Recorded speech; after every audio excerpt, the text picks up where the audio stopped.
Pórtico. Una puerta abierta al mundo de la cultura.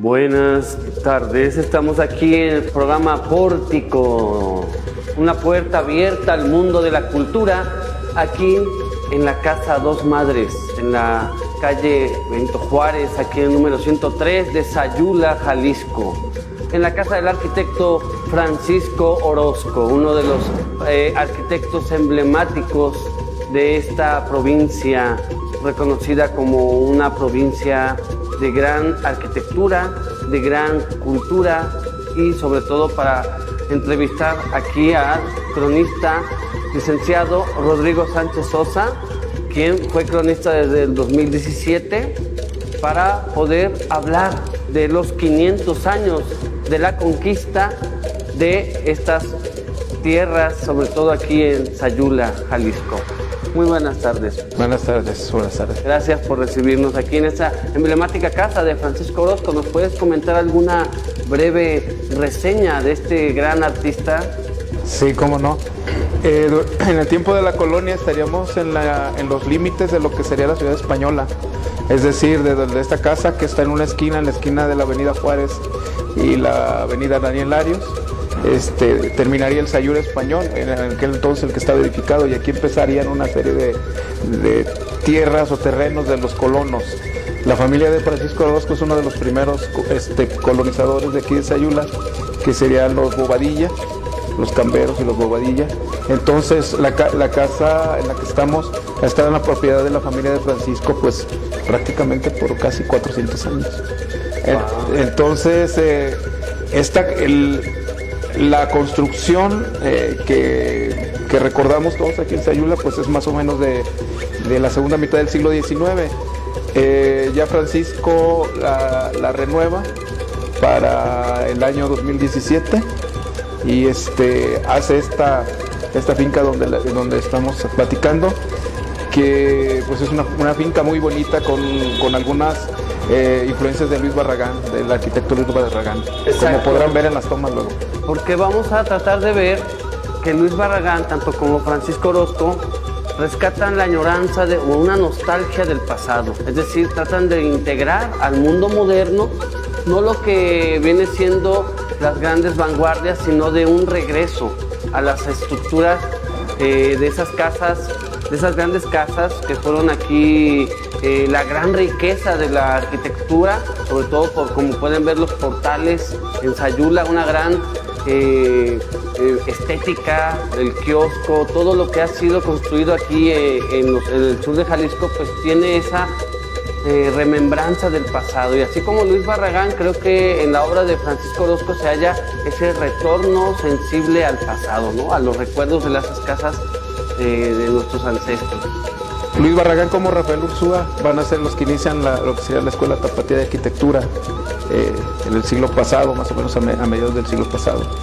Ellos hacen este movimiento y, como tú dices, retoman parte de los elementos tanto culturales como vernáculos de la arquitectura tradicional y tienen un fundamento fuerte en la arquitectura mediterránea de Europa y en la morisca.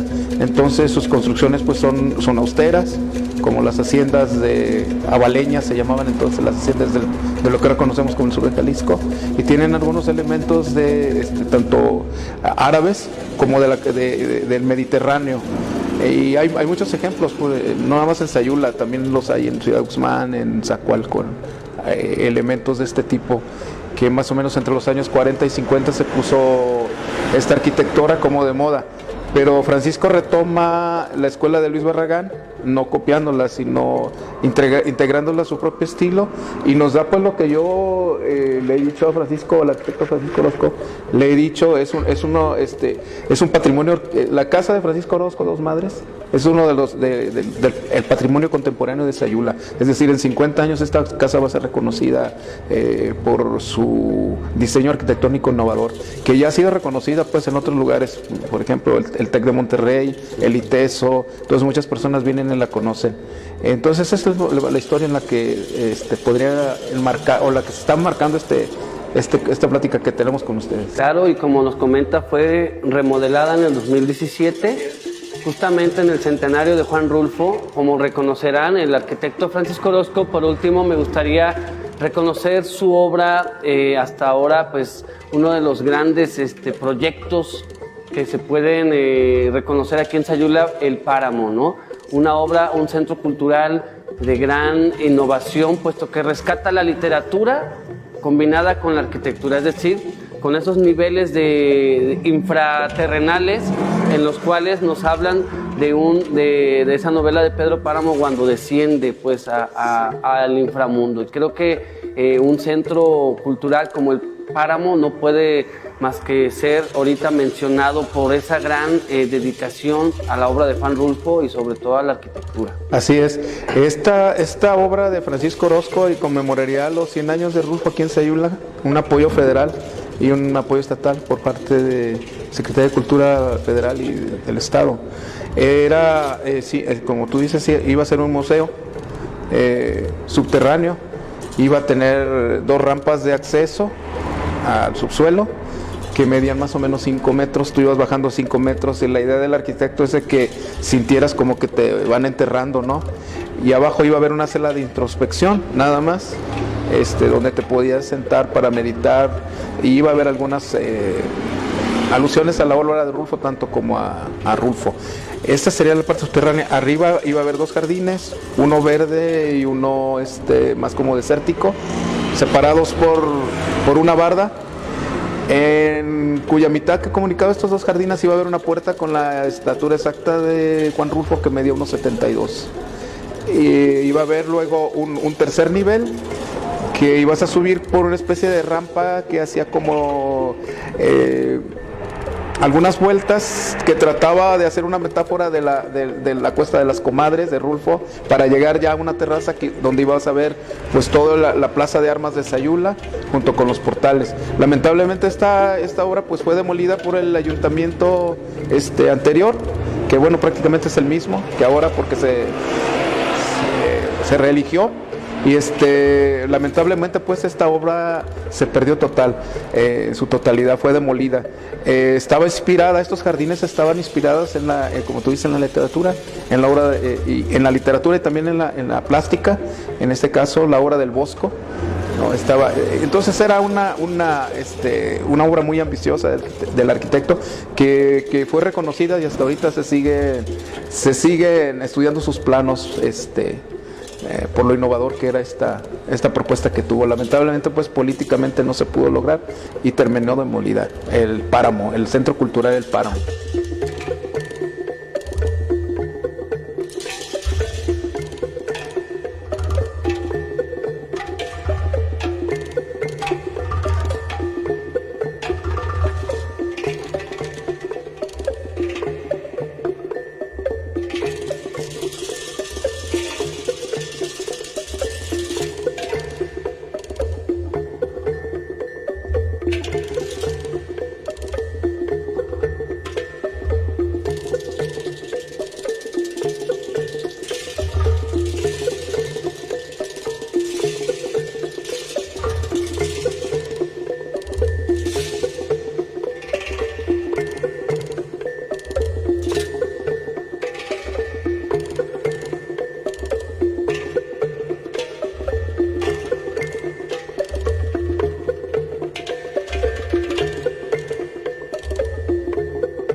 conmemorar estos 500 años de la conquista militar, por así decirlo, de Sayula el 22 de diciembre de 1522, me gustaría hacer el deslinde porque la conquista espiritual es la que se celebra, la fundación ya de la evangelización por parte de los franciscanos, de este grupo de los 12, del cual estaremos hablando un poco más adelante. ¿Quiénes fueron aquellos que iban? Sobre todo la familia de los Dávalos, porque ellos vienen desde España, por allá, es una familia en la cual por aquí se le ha llamado la provincia de Ábalos y se ha confundido.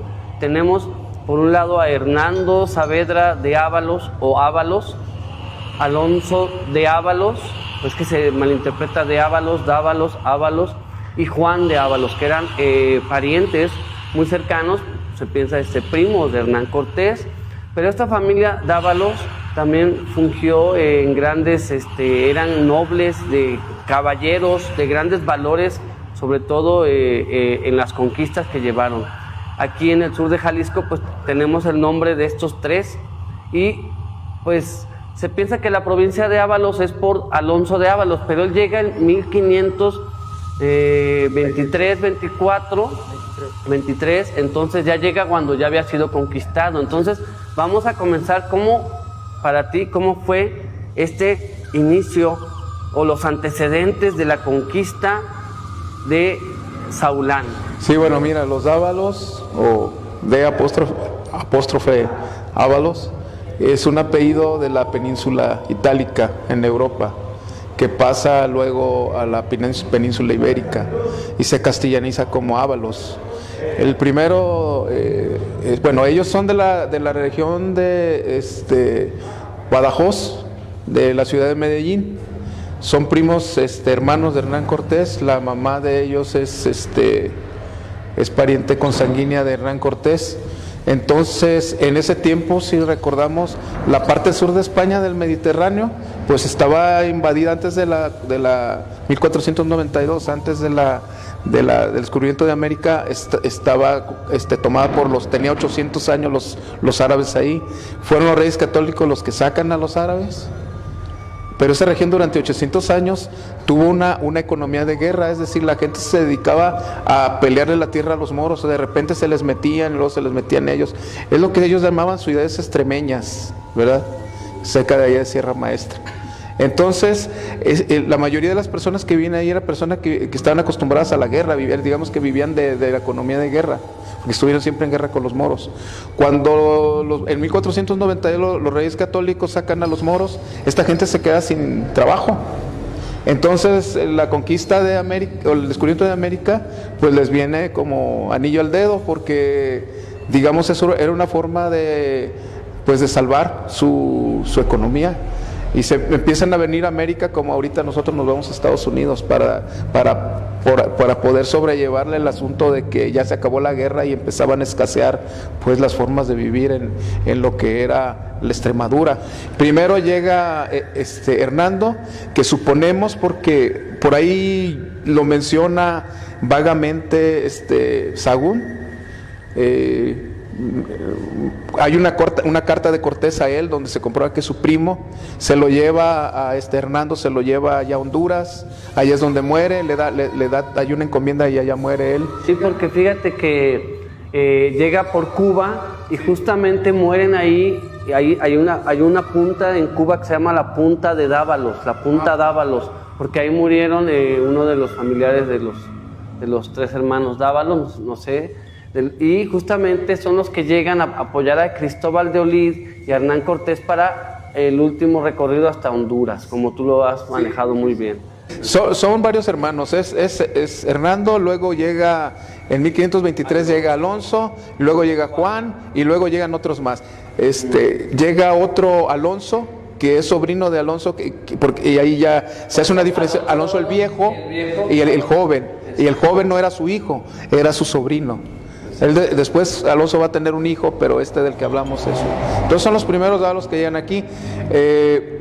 Alonso de Ábalos llega a Michoacán y allá le dan una encomienda Su hermano ya tenía la encomienda de aquí porque él había llegado a conquistar, que era el señorío sayulteco, que después se va a conocer como los pueblos de Ábalos, precisamente por él.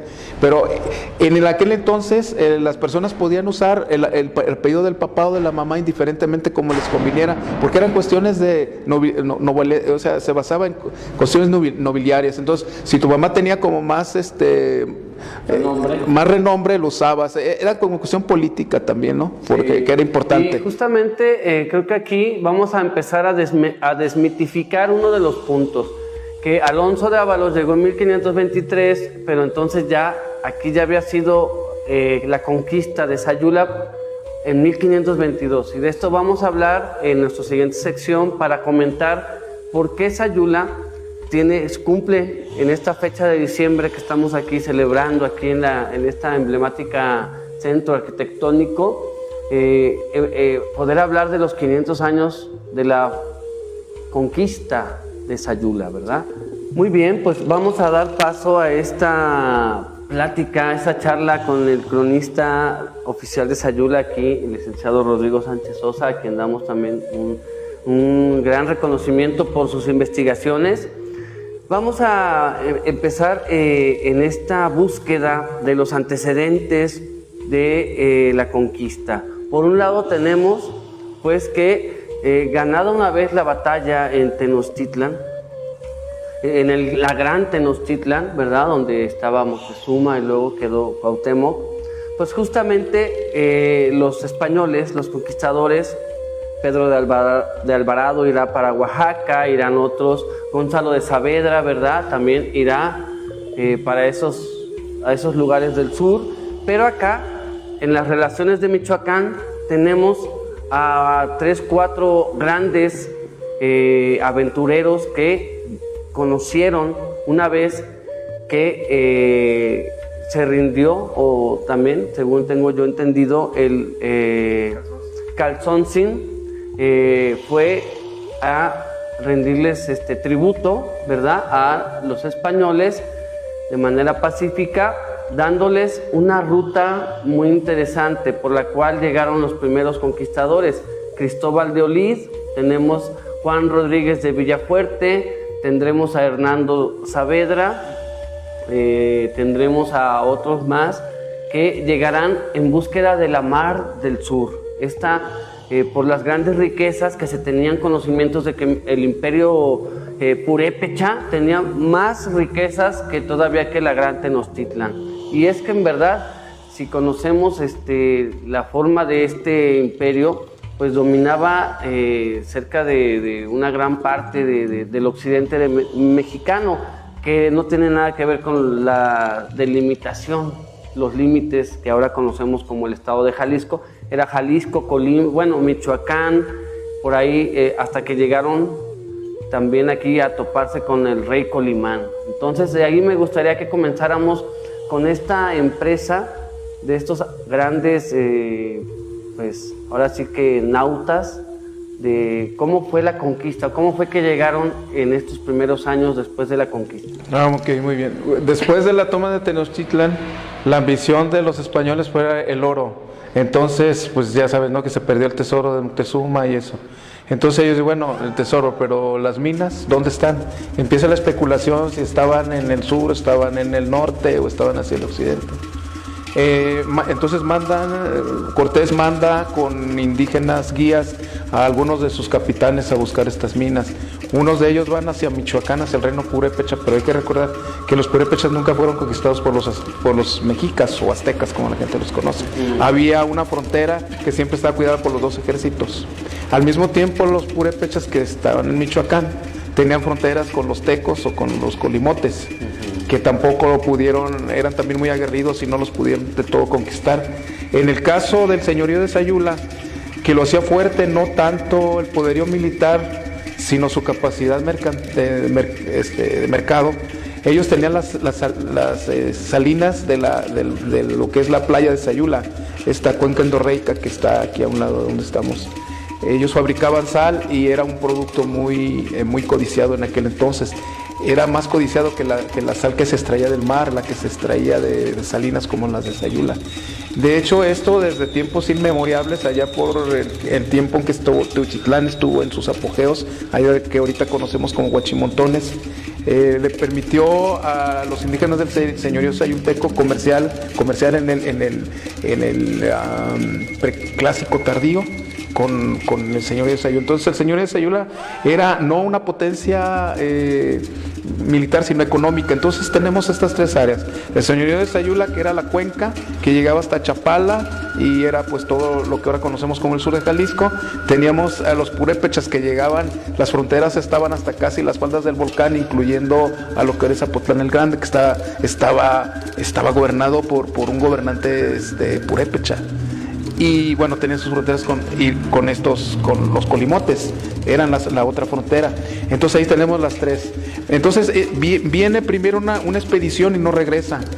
Entonces mandan ya algo más fuerte, que solo el líder, uno de los capitanes más capacitados de Cortés, lo manda, y junto con ellos manda a un teniente que era su primo, que era Hernando de Saavedra. Entonces ellos llegan a Michoacán y, como tú ya decías, pacíficamente se rinde el Calzoncin, y datamos la entrada acá porque llegan en una fecha de una celebración purépecha que se sabe que es el 17 de julio. Y ahí, según las crónicas, duran 6 lunas, que una luna son 6 meses, una luna es un mes de 20 días. Entonces son una veintena. Entonces duran 6 lunas, quiere decir que se avientan 4 meses ahí. Entonces, si tú cuentas, pues están ahí hasta noviembre. Entonces calcula caminando desde Michoacán, desde el centro de Michoacán hasta este lugar, más o menos te avientas casi un mes. Entonces, si salieron de ahí, si es cierto, las crónicas, el 17 de noviembre, y se tardaron casi un mes, llegaron aquí por la Navidad, más o menos, para los españoles, probablemente los aquí indígenas no la conocían. Entonces, platicando yo y el cronista emérito de Sayula, don Federico Munguía Cárdenas, que aparte pues fue directivo de la Benemérita y pues muchísimos años, conocía bien la historia. Pensamos que la llegada pudo haber sido de los españoles en 1522, o sea, después de que se conquista Tenochtitlan y luego una serie de problemas. En el 22 manda Cortés a Cristóbal de Olid. Olid avanza por Mazamitla, baja exacto, llega primero, exacto. Hayan minas de oro aquí en Tamazula y en el Motín. De hecho, el Motín se llama, ahorita te voy a platicar, se llama el Motín. Bueno, viene Hernando de Saavedra y viene Juan Rodríguez de Villafuerte, también con un rango más arriba que el de Saavedra, que es el que llega acá. Pero no lo manda a Michoacán, o sea, no lo manda a Michoacán, sino que lo manda a Zacatula. Zacatula era como la parte costera de Guerrero y Michoacán, porque acuerda que también querían una salida al mar, porque ellos iban al oriente. Ya habían entendido que había que cruzar lo que entonces era pues la Nueva España. La parte de Guerrero, ¿no? Estaban buscando una salida hacia oriente, y de hecho después lo van a seguir, y por eso siguen también, ¿no? Bueno, este Villafuerte se le ordena que vaya hacia las costas, a Zacatula, así se llama entonces esa región. No había Guerrero en Michoacán, pero la ambición lo hace ir hacia Colima.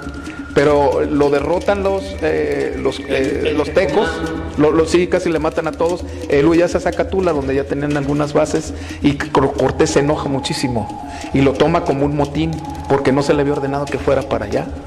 Entonces se enoja mucho, lo manda a llamar y le dice cómo estuvo la cosa, y manda a traer a sus tropas elites, porque el ejército español tenía tropas elite, como con boinas verdes de los gringos, ¿no?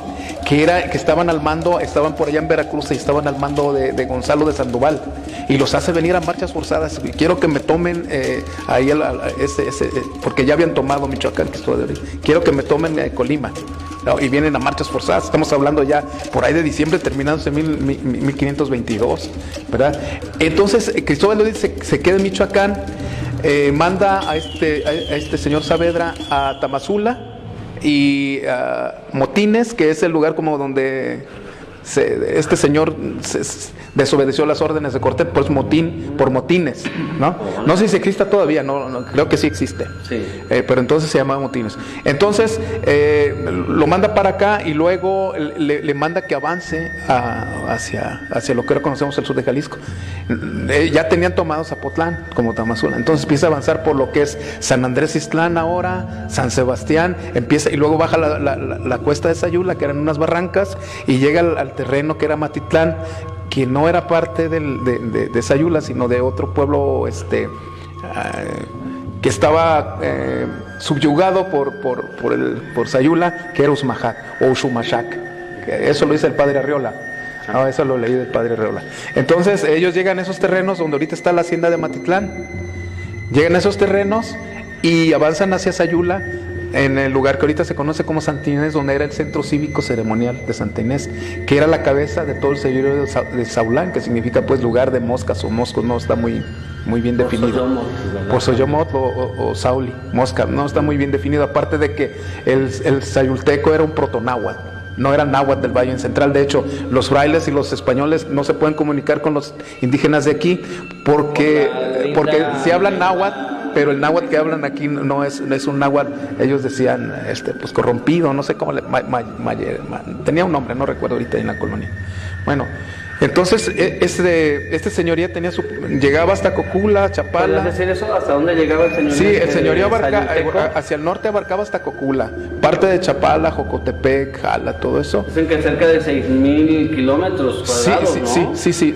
Todo lo que era el margen de la laguna. Todo lo que era la margen de la laguna, hasta Sayula. No llegaba hasta Zapotlán, porque Zapotlán ya estaba dentro del territorio purépecha. Exacto. Curiosamente, los purépechas tenían aquí una colonia, un barrio, pues, como dicen ellos. Se han encontrado por excavaciones que hay en Atoyac, cerca de la laguna, obviamente, donde estaban las salinas, había un barrio de purépechas. ¿Y por qué se sabe? Pues porque hicieron excavaciones y encontraron cobre. Y el cobre lo trabajaban los purépechas, ¿verdad? Eso es interesante. Entonces avanza Hernando de Saavedra, que ya dijimos que es hermano de Alonso de Ábalos, que después sería el famoso. Avanza hacia acá y toma, al parecer de manera pacífica, Santa Inés, que acaban de destruir en este año, destruyeron los montículos que quedaban. Años, hoy 500 años después. 500 años que después lo destruyeron. Entonces llegan en la misma fecha, porque estamos hablando. Sí, casi en las mismas fechas. Con las fechas de diciembre. Sí, es como descalorría la fría, como casi en las mismas fechas. Bueno, lo toman ahí y mira, era muy común que en este tipo de señorías hubiera dos tlatoanis, una mujer y un hombre. Los que emitían más como tlatoani a una mujer eran los otomíes, pero no era el caso de Sayula, también por allá creo que en Tonalá y en Tlajomulco había otra, pero esa es ya cuando viene Nuño de Guzmán. Pero aquí había una, y se sabe que había una porque es la que firma cede en los terrenos de Amatitlán, donde luego va a ser su hacienda uno de sus españoles, y ella firma, la señora de Sayula, que se llamaba doña María Copaxa, su esposo y su hijo firman. Entonces, cuando llegan ellos, porque eso es como unos 10 años, más o menos 8 años, cuando se hace esa compra, cuando llegan yo supongo que estaba doña María Copaxa gobernando Sayula, pero había otro que era Cuauhtómac, pero era como el no otomí, sino la otra etnia mayoritaria, porque había aquí el señorío, como en muchos otros señoríos en México, había varias etnias. Por ejemplo, tenías a los pimes, a los huicholes o huirráricas dentro de un mismo, que era el caso de Sayula, dentro de un mismo, pero eran dominadas por la etnia más grande, que en este caso era pues la de María Copaxa, que eran otomíes, y la de Cuauhtómac. Y ahí empieza la historia. Llegan aquí, la ley de conquista de la corona de la corona española te pedía que para que tú reclamaras un territorio para ti y para la corona y te lo reconocieran, debes de dejar ahí un grupo de soldados para que defendieran el territorio, obviamente, y un clérigo que evangelizara. Las crónicas dice que venía con ellos, lo dice un fraile posterior, como 100 años posterior, ahorita recuerdo su nombre. Fray Antonio de Telo. No, ahorita recuerdo eso, es otro, ahorita, es famoso por sus crónicas sobre eso. Bueno, él dice que venía un tal Villadiego como clérigo, no fraile. No, podía predicar, pero no podía bautizar, por ejemplo, ¿verdad? Exacto, porque vinieron 12 frailes y vinieron más frailes, pero no esa sería la conquista espiritual. No podían, por ejemplo, en el caso de bautizar o evangelizar. Hay frailes que podían hacerlo y hay frailes que no, había como algunos que se dedicaban nada más a evangelizar. De Padilla, sí, por ejemplo, que llegará muchos años después, pero que fue el primero que bautizó al Calzón, sí, ¿verdad? Que después lo matan, ¿no? Después. Sí, ya cuando llega de hecho, él viene con Nuño Beltrán. Claro, sí. Aunque muy amigo de Francisco Cortés, quien llegó por estos lados para de Buenaventura. Francisco Cortés de San Buenaventura, también se le cree uno de los grandes que primero abrieron paso junto con Cristóbal de Olid. Sí. Aunque tuvieron que distenderse hacia otras zonas, Cristóbal de Olid se cree que llegó por el lado, como tú bien comentabas, por el lado de Mazamitla, y entonces Hernando de Saavedra, para vencer otra vez a los colimotes, porque ya habían sido derrotados por Juan Rodríguez de Villafuerte, y había sido derrotado Cristóbal de Olid una segunda vez. Entonces llega Hernando Saavedra junto con Gonzalo Sandoval, y entonces se junta con los ayultecos y se van por la zona de este lado para hacer ahora sí un motín. No, es que lo estás confundiendo. Mira, si es como tú dices, o sea, tratan también, Cristóbal de Olid trata de entrar y no puede. Es hasta que vienen las tropas de Lid, los boinas verdes de la milicia española, que vienen al mando de Gonzalo, que toman Villa de Álvarez, por ejemplo. Exacto. Ellos fundan Villa de Álvarez, ya es en el 23. Ya es el 23. 25 de julio. Sí, pero en diciembre, entre los últimos días de diciembre, llega aquí Hernando de Saavedra, que ya contamos, llega con María Copaxa, deja ahí el pique de soldados y deja un clérigo para enseñar el evangelio y se va. Pues no se puede quedar porque él sigue conquistando, pero no hacia allá, porque tiene la encomienda de las minas de oro. Olid lo manda a cuidar las minas de oro, pero también lo manda a explorar por acá. Ya no le sigue, eso ya va a ser después. Bueno, ya como por conquistador ya le correspondía y el rey le da esta encomienda.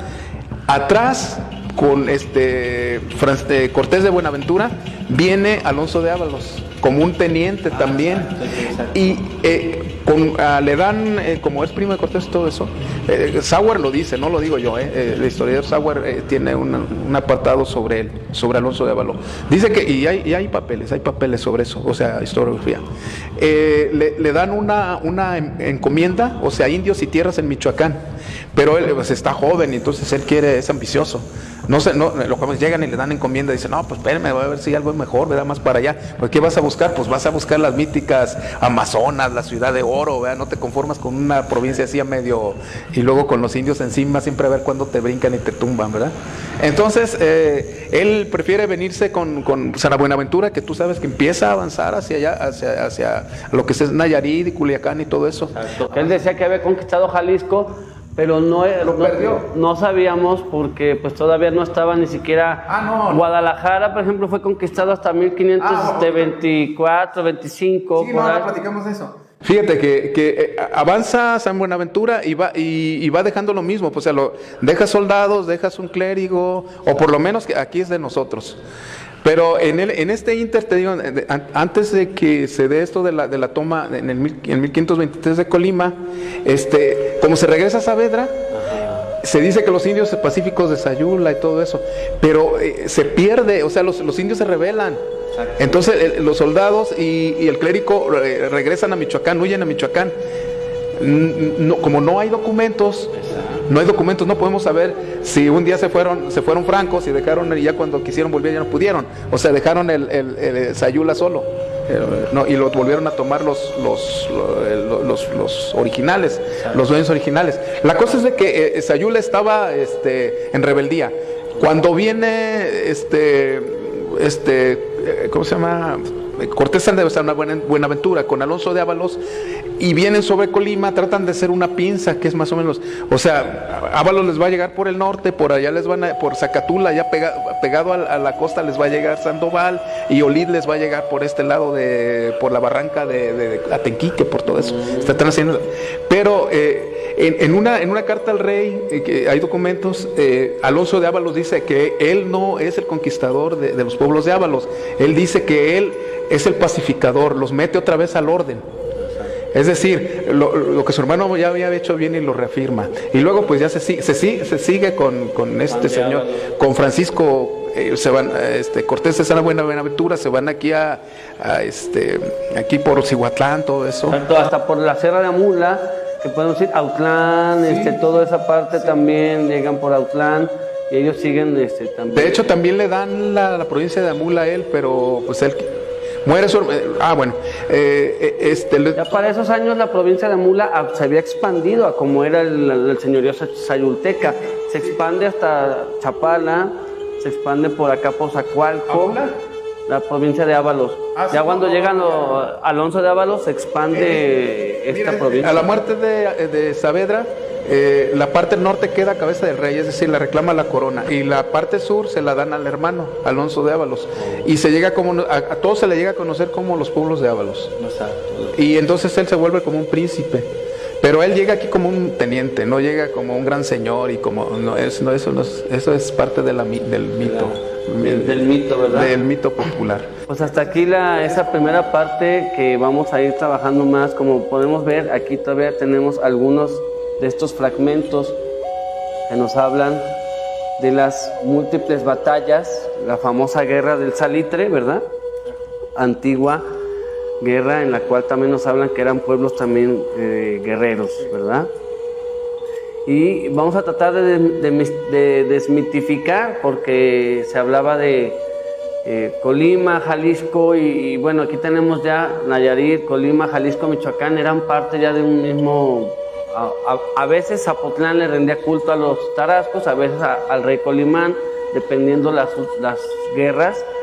Se cree que también vamos a ir hablando un poco de la conquista del Valle de Zapotlán, porque también se cree que era parte de la provincia de Ábalos. No, llegó a ser parte de lo que sería después la organización, ya a finales del virreinato, pero a los principios no, están bien demarcados los pueblos que le correspondían, porque como te digo que se dividió de entrada no era parte, porque Zapotlán no era parte porque el señorío sayulteca lo separaba la cuesta de Sayula, pues ya ves que está más arriba Zapotlán, lo separaba del valle o de la cuenca endorreica. Entonces, durante la época prehispánica nunca fue parte de. Y como los españoles siguieron con la organización política que ya tenían los indígenas para no complicársela, e incluso respetaron la nobleza indígena, etcétera, y las demarcaciones, en ese tiempo no fue así. Después sí fue parte del cuarto cantón, luego, y pues eso es otra historia completamente, pero no en el tiempo colonial, hasta donde yo sé, no estuvo separado Zapotlán. Sí estuvo gobernando por los purépechas, por lo que luego a ver si hay chance de hablar de Juan de Orreo y Calzoncin, que fue hijo de la gobernante de Zapotlán. Pero eso ya estamos hablando ya como del 1600 y algo. Muy bien, pues vamos en la última sección a tratar de hablar de los 5 mitos que han poblado en torno a los 500 años y por qué ha pasado desapercibido por los grandes gobiernos, ayuntamientos, pero sobre todo por los grandes historiadores. Pues bueno, estamos ya en la fase final de la recapitulación de esta conquista, que yo creo que quedan muchas lagunas, muchos mitos. Sin embargo, con lo que ya hemos tratado de desenterrar, nos da una periferia de cómo fue la conquista y un contexto histórico. Para empezar, tenemos en cuenta las familias, los rangos familiares que tuvieron esta empresa de poder llevar a cabo la conquista. También tenemos, como en el ajedrez, los peones, los grandes reyes que pudieron llevar a cabo esta empresa. Bueno, tenemos nombres: Hernando de Saavedra, de Ábalos, también Hernando de Saavedra de Ábalos, sí. Era Dávalos. Eran hermanos. Pues. Alonso de Ábalos, que llega 2 años después, o 1 año después. Llega un poquito después, sí, 1 año después. 1 año después, ¿verdad? Y Juan de Ábalos también, ¿verdad? Entonces, por eso era la provincia de Ábalos, una provincia muy enriquecedora, porque fue también que esta conquista, primera conquista militar, como estamos hablando de ahora, de esta primera conquista llevada a cabo por la empresa de Hernán Cortés, que si sabemos, pues fue un gran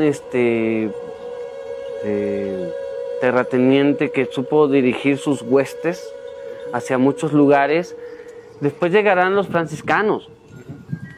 10 años después se fundará en Zapotlán y en Sayula los conventos por Fray Martín de Jesús.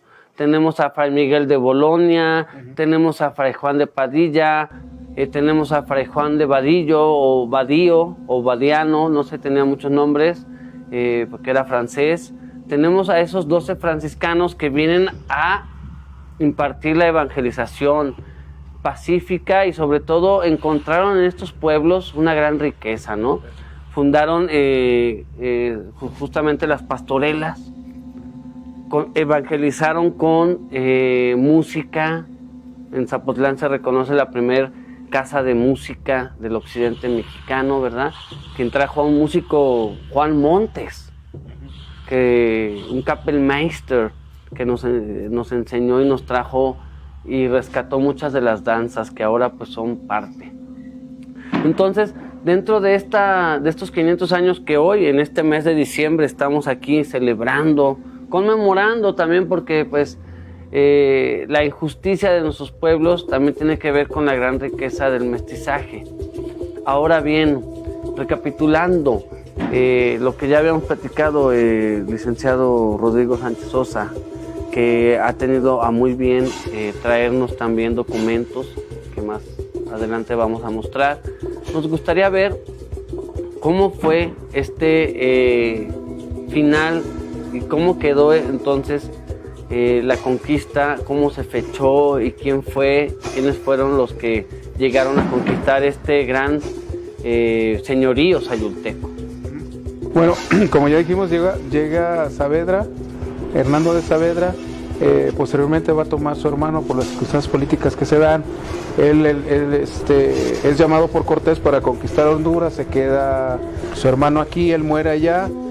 La provincia de Ábalos se divide en dos, la parte norte queda para la corona y el sur para Alonso de Ábalos. Alonso de Ábalos hace la alcaldía mayor aquí en Sayula. Se forma porque él es el encomendero, no es el juez de primera instancia, va a haber un alcalde mayor. El encomendero se encargaba pues de recoger los tributos, recibía los tributos de trabajo de los indígenas y parte de la producción, era como su pago por la conquista.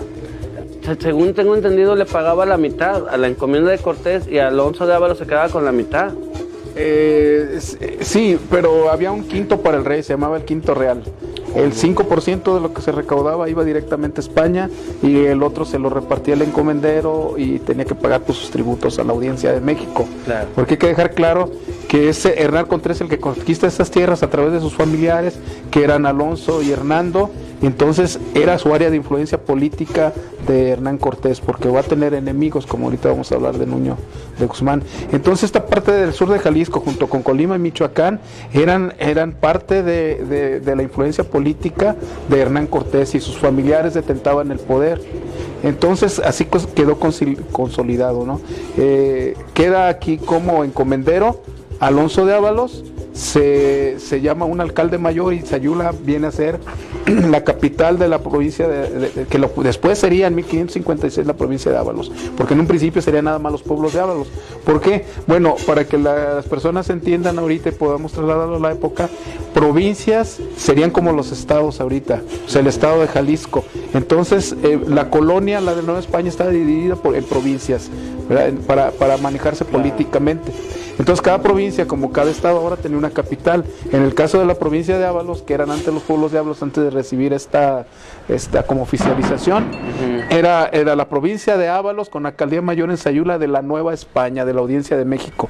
No de Jalisco, que todavía no existía, ni de la Nueva Galicia, que todavía no existía cuando estamos en estos primeros tiempos que estamos hablando del siglo entre el 1522 y 1533, más o menos, que es cuando tú estás diciendo ya llegan todos los frailes a México, o lo que era la Nueva España. Vienen 12 frailes de la provincia del Espíritu Santo y forman aquí varias, no recuerdo cómo se llama. Provincia de Santiago, que era aquí. Provincia de Santiago y San Pedro y San Pablo. Exacto. San Pedro y San Pablo. Y Santiago. Sí. San Pedro y San Pablo era la provincia. Ajá. Y Santiago era el nombre de Sayula, Santiago de Sayula. Exacto. Y entonces, bueno, queda como alcaldía mayor.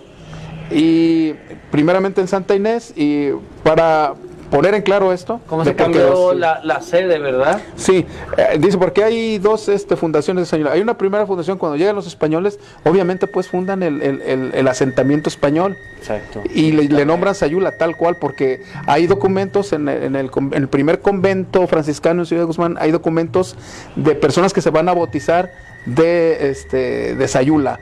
Entonces quiere decir que ya existía Sayula como tal. O sea, ya se había fundado, quizás no con cédula real, pero ya era parte de la Audiencia de México, se reconocía como una de las ciudades más hacia el norte en el occidente, que era Sayula. Luego estaba Villa de Álvarez, Zapotlán, etcétera. Claro. Pero nosotros todavía estamos más metidos en el camino de ida hacia el norte, ¿verdad? Sí, claro. Que es Zapotlán. Entonces éramos como una ciudad extremeña. Y una ciudad extremeña tiene ciertos privilegios, porque ahí llegan los aventureros, llegan los comerciantes, etcétera, y luego vamos a tener contacto con las Filipinas, etcétera, ¿no? Me gustaría hablar como cierre, por ejemplo, ¿quién fue o hasta cuándo se reconoce ya la Fundación Franciscana Espiritual de Sayula? Porque muchos no reconocemos cuándo se fundó Sayula. Bueno, está la conquista militar y la conquista espiritual. Ya hablamos de la conquista militar, a lo mejor en un capítulo aparte podríamos hablar de la conquista espiritual, pero hoy, para dejar un poquito el viso, ¿cuándo es que se constituye ya Sayula como espiritualmente, como fundación espiritual? Primero existe el convento de Zapotlán franciscano, que lo funda, ya lo mencioné, Fray Juan de Padilla. Juan de Padilla. Él sigue avanzando sobre los pueblos de Ábalos y le parece mejor asentamiento para un convento, para protegerlo de ataques y todo eso, Amacueca. El convento del Dulce Nombre es el segundo que se funda aquí. Sayula sigue siendo una visitaduría, es decir, un lugar donde no tenía un sacerdote que pudiera bautizar y dar misa, sino que venía y lo visitaba. Primero del convento de Zapotlán a bautizar y a dar misa venían porque los frailes hay grados, hay unos sacerdotes, pero no todos. Entonces venían sacerdotes de Sayula y primero era una visitaduría, digamos que había una capillita ahí y tenía un clérigo. El clérigo nada más predicaba el evangelio, pero no podía bautizar ni dar misa. Sí, esa era la función del clérigo. Normalmente iba con los soldados. Ya cuando vienen los franciscanos, pues ellos ya tienen más poder de fundar conventos, o sea, tienen más, ya son una orden establecida. También vienen los dominicos, vienen los jesuitas, etcétera. Entonces, pero aquí llegan esos. Entonces es el convento de Zapotlán, el Dulce Nombre de Namacueca y con visitaduría en Sayula. No es hasta 1546 que se le permite ya un convento a Sayula y ya deja de ser dependiente de Macueca y se vuelve independiente con Gordejana y todos estos que acabas de mencionar. Entonces es precisamente en ese tiempo cuando se funda el Sayula, es decir, se pide permiso a la corona para mover el Sayula de su primera fundación en Santa Inés a lo que es ahorita el centro de Sayula, exactamente donde está la parroquia. Ahí se funda el convento, a un lado de la parroquia está el exconvento, es el primer convento de Sayula. Ya posteriormente, ya para el siglo XVII finales del siglo XVII se va a hacer el santuario, donde ahorita está el convento, y se van a los frailes son, por cuestiones políticas, son sacados de Sayula y luego regresan y van y hacen allá Muy bien. Pues ahí tenemos un gran capítulo para continuar y hacer una segunda parte de la conquista espiritual aquí de Sayula. Pero nos interesa muy bien, la verdad. Alonso de Ábalos duró, creo que mucho tiempo aquí. 1576. O sea, duró, estamos hablando de cerca de 1520, como más de 50 años, ¿no? O sea, tuvo aquí una gran renovación, sobre todo en el comercio. Fue una de las principales provincias que, debido a la aceptación de los sayultecos, de los naturales, encontramos entonces una gran respuesta y sobre todo un gran comercio y un gran impulso para lo que vendrá en la colonia, ¿verdad? Sí, entonces se van a fundar varias haciendas. Por ejemplo, va a ser la de Amatitlán, va a tener otra, no se ha ubicado el sitio exacto, pero había otra hacienda de Alonso de Ábalos por allá por Amacueca. De hecho, sus tierras hacían una especie de herradura que tenía al centro la playa de Sayula. Pero su influencia política y económica llegaba hasta Colima y hasta Guadalajara. Y sus descendientes pues llegaron a tener un título de nobleza. De ser hidalgos llegaron a ser condes. De hecho, sus descendientes fundan la colonia de la Condesa en la Ciudad de México. Wow. De hecho, creo que hasta se casan con... se casa con una hija. Una nieta bastarda, por supuesto, Moctezuma. No, del rey de España, Fernando de Aragón. Fernando de Aragón era abuelo de la esposa de Alonso de Ábalos, que se llamaba Francisca Flores de la Caballería. Wow, no, pues ahí tenemos... Estrada de la Caballería, porque su papá era don Juan Estrada, que fue es primer auditor de la Ciudad de México, pero era reconocido como hijo bastardo del rey Fernando de Aragón. No, ahí tenemos una gran genealogía. Desde lo bajo, ¿no? de lo más bajo de la nobleza española, llegaron a tener estar emparentados con el propio rey de España, con la corona de Aragón, y llegaron a tener el título de condes en América, y fundaron la Condesa. La hacienda de la Condesa la fundaron ellos. y tuvieron mucha influencia en Michoacán, Colima, Jalisco, Nayarit y por supuesto la Ciudad de México. Después de la Guerra de Independencia y todo eso, bueno, quedó la ciudad destruida casi en esqueleto, como dice un cronista de la época, y es en el siglo XIX cuando se empieza a reconstruir en el estilo moderno. Y la arquitectura a finales del siglo XIX es una arquitectura retro, es decir, hay una bronca ya más bien de cuestiones estéticas entre la ingeniería y la arquitectura. La ingeniería la arquitectura no acepta la ingeniería por ser muy fría, y la arquitectura está más cerca del arte. Y bueno, hay un avance enorme en la ingeniería y empiezan a ganarle espacio a la arquitectura, a los ingenieros. Entonces hay una corriente de regresar por ejemplo, el neoclásico, el neogótico. Sayula está diseñado todo su centro histórico, sus portales y sus casonas, al igual que muchas casas y portales en el sur de Jalisco, Ciudad de Guzmán, también en Colima, no se diga, en el estilo neoclásico y neogótico. Las personas piensan que es colonial, pero no. Hay muy pocas cosas coloniales, muy pocas, y las que quedan están muy deterioradas. Queda muy poco, aparte de que no se construyó mucho durante la colonia, porque era más bien una arquitectura de defensa, ¿me entiendes? Eran como medievales, ¿no? Era la estructura de defensa. Estaban cubiertos, por eso se habla de muchos túneles en Sayula, porque pues para dónde corrías, si venía un ataque, ya sea de bandidos o de los mismos indígenas, ni modo que le hablaras al ejército, a la policía, tenías que defenderte solo. Entonces eran como ciudades amuralladas. De hecho, si uno ve un mapa de Sayula todavía en el siglo XVII, o en 1700, 1600, uno puede ver cómo está estructurada de forma de muralla. O sea, la iglesia principal servía como muralla, para que la gente que vivía en una ciudad española se resguardara. Y no eran muy grandes, vivían 600 varas castellanas, que pues eran 502 metros hacia los 4 lados, o sea, no todos estaban habitados. Claro. Nada más españoles vivían. Entonces, así es como estaban formadas. Y la gente ahora cree, los portales son coloniales. No, ningún portal es colonial. Hay góticos, hay neoclásicos, hay toscanos, pero coloniales. El más viejo es de tipo toscano, que es el más viejo y que se cree que es de la colonia, pero hay dudas sobre el asunto. Entonces, pues, bueno, es una lástima. Mismo que esperemos otros 500 años a poder celebrar este ombligo del occidente de México, que es una de las cunas muy importantes, sobre todo porque su lindo idioma sayulteco se ha perdido y en verdad fue muy reconocido por los conquistadores por la belleza en la que se plasmaban las metáforas y lenguaje sayulteco. Un ejemplo de la importancia fíjate, es un ejemplo importantísimo que don Federico lo señala.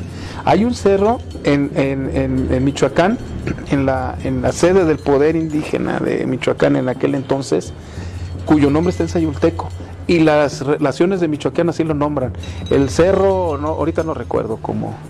Don Federico dice que quiere decir Cerro de los Guajes o algo así.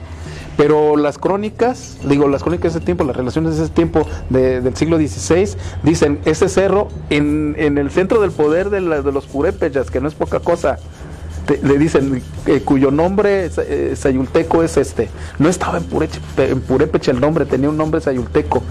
Siendo un imperio el purépecha, tenía un cerro cuyo nombre era en idioma sayulteco. Bueno, era impresionante. Que nos dice la importancia que tenía el idioma. Aparte, otra cosa interesante, era un idioma religioso, de mitos, de celebración religiosa y administrativo político. Es decir, en el señorío de Sayula se hablaba pime, se hablaba otomí, se hablaba el náhuatl, se hablaban varios dialectos, pero lo que lo unía y administraba el señorío y ayudaba a hacer los rituales era el sayulteco. Era como el idioma de importancia, de gala, no sé cómo, por decirlo así, de gala. Tenías que hablar sayulteco para poderte entender con uno de los gobernantes y administrarte como parte del señorío. Tenemos vestigios de don Esteban Cibrián Guzmán, un gran historiador del sur de Jalisco. Tenemos también de don Federico Munguía, la provincia de Ábalos. ¿Qué más nos puedes comentar? Porque la bibliografía, aunque parezca extensa, mantiene cierta continuidad con lo que ya se ha hecho. Sin embargo, la visión de un historiador o de un cronista es también entrar en el debate, en la polémica sobre las fuentes. Muchos comentan y muchos solamente repiten lo que las fuentes dicen. Sin embargo, la verdadera misión del historiador no es repetir, sino desmentir. Como decía un filósofo, desmontar la tradición histórica para darnos una verdadera realidad de lo que ha pasado. Y desmontar la tradición consiste a veces en estar revisando, comparar las diversas fuentes históricas, y creo que la misión de Rodrigo Sánchez ha sido esa, ¿no? Darnos una visión más amplia, una visión de diferentes fuentes para traernos una nueva historia, y sobre todo a 500 años de la conquista de Sayula. Bien, yo tengo una monografía que se llama Sayula, de la antigua Sayulana, Sayula Pérez Rulfo, que analiza la historia de Sayula desde la época prehispánica, desde la fundación en el posclásico tardío de lo que fue Santa Inés, hasta el nacimiento de Rulfo, porque era una conmemorativa de los 100 años de Rulfo. Y en esa monografía trato de encontrar la identidad del sur de Jalisco que se manifiesta en los libros de Rulfo. Sabemos pues que la literatura es fantasía, sin embargo al mismo tiempo tiene una base, pues tenemos que aterrizar en una base, en este caso la identidad de una región como es el sur de Jalisco. En ese libro yo cito más de 140 fuentes de donde tomé la información para armar este libro. Aquí están solamente algunos. Por ejemplo, este es un libro de la Universidad de Guadalajara con varios ensayos de historiadores coordinados por ahí está Tomás Calvo, coordinados por ellos. Es un libro bastante grueso, es muy bueno. Tenemos a don Federico Munguía con la provincia de Ábalos, como ya dijiste, a López Portillo y Weber, un historiador muy importante de Jalisco. Tenemos Macías. El sur de Jalisco de Antonio Macías. Sí, sobre la identidad en el sur de Jalisco, muy bueno, que tiene la participación de don Federico Munguía, del cronista Castolo de Zapotlán y del cronista de Zacualco. Y tenemos que a mí se me hace muy, muy interesante porque relata la historia de Pedro de Alvarado y Urdaneta. Cuando llegan aquí al sur de Jalisco, Urdaneta llega a ser alcalde mayor de Sayula y nos platica las peripecias de lo que fue la guerra del Mistón, y donde muere Pedro de Alvarado, el avanzado Pedro de Alvarado, que era como el favorito del rey, de sus tropas, era como uno de los soldados más importantes, muere, y entonces se simbra lo que fue la colonia. Pero es importante porque menciona también a Sayula, menciona el sur de Jalisco y las condiciones en las que estaban.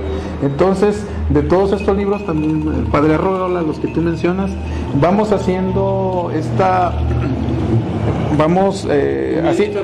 uniendo este trabajo, sí, haciendo esta investigación como rompecabezas, uniéndolo, pero hay que acordarse que esto de la búsqueda de verdad es más como un ideal positivista de cómo se veía la historia antes, o sea, como si hubiese una verdad que se tenga que buscar. Es difícil, por ejemplo, encontrar una verdad en el pasado porque la forma en que nosotros vemos las cosas no se veían durante la colonia. Lo que nosotros podemos hacer es una versión. En una versión, el historiador lo que tiene que ser una versión desde nuestro punto de vista de los hechos que puede encontrar tanto en documentos como en tradición, en la tradición oral, en la tradición escrita y bueno, claro, en los que te precedieron como investigadores. Esa es la misión del historiador, es reconstruir la historia de acuerdo a nuestra forma de verlo.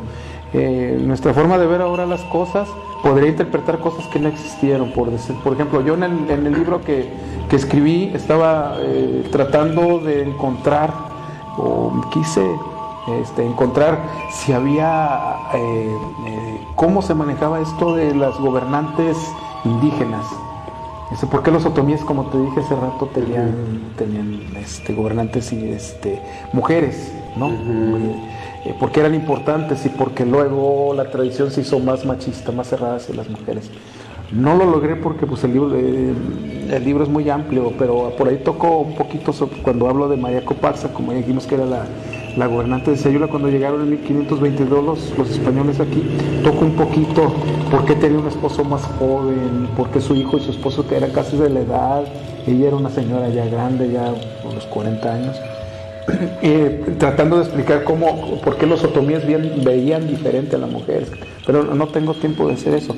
Pero es como un ejemplo para lo que para mí sería la historia. Tratar de hacernos desde nuestro punto de vista el relato de lo que sucedió. Pero la verdad pues es imposible decir, o sea, sucedió o no sucedió. Tenemos las investigaciones, tenemos la historiografía, tenemos los documentos de época, tenemos los archivos y de ahí trabajamos, y es una especie de labor como de detective. Entonces es muy apasionante todo esto, pero no es precisamente buscar la verdad, porque buscar una verdad histórica pues no tiene sentido, pues, porque no tenemos la capacidad de ver las cosas como las veían en la colonia. Hay que acercarse ahí para entender más o menos lo que pasó, pero encontrar una... No, y justamente en ese sentido tenemos que ver que, a diferencia de lo que Nietzsche, por ejemplo, Federico Nietzsche, hablaba de la historia monumental, que solamente es la que se trabaja. Hablamos de los grandes próceres, hasta que llegó Luis González y González hizo una microhistoria, un pueblo en vilo, para universalizar lo local, y es lo que hizo Federico Munguía, tratar de reunir datos locales que nos pudieran constituir una identidad universal. Creo que en ese sentido tu labor ha sido muy interesante, por supuesto que trabajas con la oralidad de los barrios, de las colonias, de las calles, de los pueblos, no solamente en la historiografía, sino en la historia oral, y creo que ese trabajo podrá dar luces ya en un futuro, cuando ya se preste también el apoyo de los ayuntamientos que han tenido olvidado a los cronistas. Yo creo que hoy, a los 500 años de Sayula, hacemos un reconocimiento a la labor de uno de los cronistas que se ha dedicado enteramente a rescatar desde las fuentes históricas, verídicas, y darnos una crónica de estos sucesos de 500 años de la conquista de Sayula, al cual te agradezco mucho, Rodrigo, la verdad, y esperemos tener una segunda capitulación de este pasado de Sayula, que es muy interesante. Agradecemos también a Osvaldo Flores, a Francisco Orozco, al arquitecto, y gracias aquí por visitarnos en su programa Pórtico, una puerta abierta al mundo, a la cultura y a las artes. Muchas gracias.